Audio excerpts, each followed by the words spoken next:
Hey everyone, so we are in the greenhouse. As you can see, in the greenhouse, doors behind me, but built the racks for the seed trays, and I just put some soil in there just to kind of give it a test. There's nothing growing in these seed trays.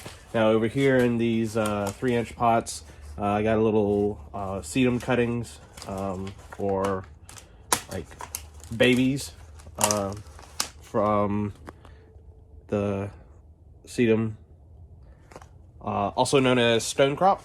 Down here, I had mixed up my own seed starting mix.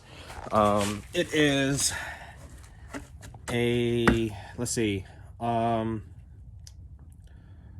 parts, 2 parts peat moss, 1 part vermiculite, 1 part perlite, and 1 part compost.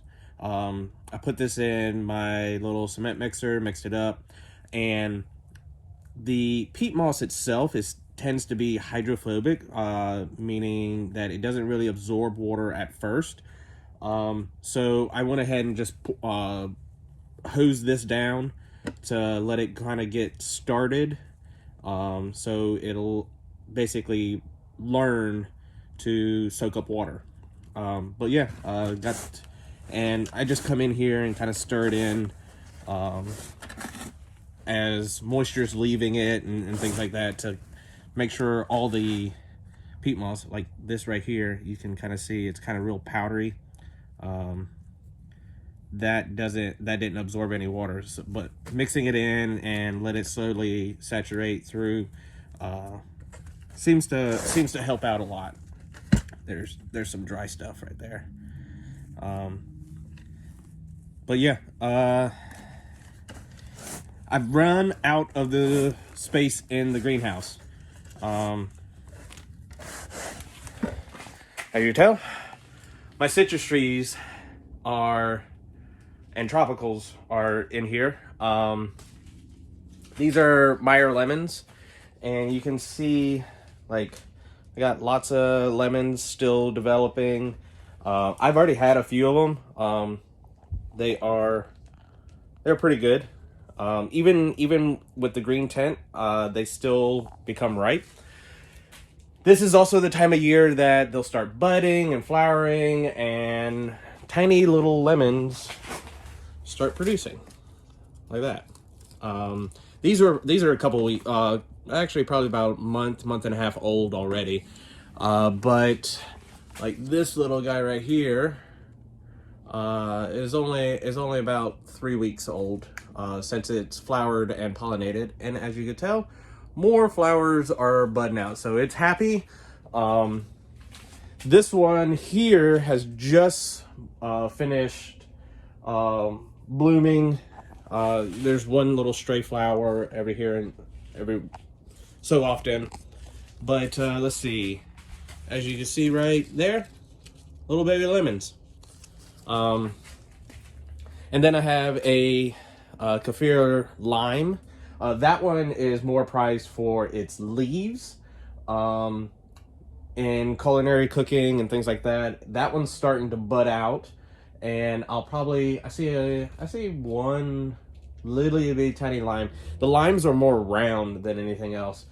Certainly the limes can be used for whatever. And then I have a tangerine tree. It's not the best looking tree, but it's got some wonderful sweet tangerines that are, as you see, I've already pulled some off and eaten them. And then a banana tree. It caught hell with some wind that we had a couple weeks ago, and I should have planted this thing a long time ago, but so it would grow its root system in the ground, but it's in a smaller pot. There's the pot right there. And I'm going to leave it in its pot till next spring and then plant it in the ground. Let's see. And then some chrysanthemums here. These are the larger flowers, not the garden mums. a crinum lily, and then had some really late black-eyed Susans. I planted them several years ago here on the farm. Had a nice little meadow of black-eyed Susans and Cosmos. And these are just like the remnant seeds that just kind of every once in a while pop up. But I dug that one up and potted it. Yeah, so I filled this up. Not much room to work in here right now, but I still have, hell, another month and a half to before I get the seeds started. So hopefully, fingers crossed, I'll be building another greenhouse. This one will actually be a hoop house slash high tunnel, and I will move the citrus trees into that, and then give me this space back for seed starting, which was the original intent. But yeah, well, the original intent was also to put my tropicals in here as well, but I didn't think they were going to take up this much space because they were sitting out in my yard in big 25-gallon pots. But then you put them into a smaller, more condensed area, and they have filled it up. So my main workbench back here is not accessible right now. Yeah, boxes of trays. I got 72s and 50 cells, and then these little 3-inch squares. I'll probably plant like succulents and whatnot in here, and then like give them to people. But yeah, that's that's everything's filled up.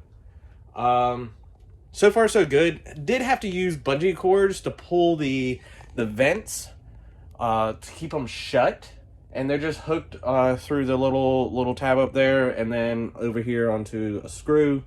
They kept on like flying up and during wind and whatnot, but so far so good. Laid the brick down here to act as a heat shrink. Had leftover brick here on the farm. Just wanted to utilize that. Heat shrink meaning that it'll heat up during the day and then slowly release the heat to kind of keep everything warm in the greenhouse at nighttime. But yeah, so far so good. I like this greenhouse. Gives me protection for these guys, and I'm super excited. Like this Meyer lemon tree, which has some huge lemons, like huge lemons on them, like this one back here. You see, like that. Oh, sorry, like that. Huge lemons. That's like, it's like 8 feet tall. And I've always wanted citrus trees, but so I finally this year I decided to get some, but I didn't want to buy pay $50 for like a 1 foot tall tree, which would take years to grow. Found a local nursery who had citrus trees and good sized citrus trees, and these trees I think I paid like $55 for the lemons, $60 for the kaffir lime, and $60 for the tangerines over there. But yeah, and they're very healthy plants. They were in a smaller pot. I did transplant them into a larger pot just to give them more space to grow, and they are certainly more happy. But yeah, you see more blossoms here. So certainly happy. But yeah, any questions, feel free, ask below. Talk to y'all later. Bye.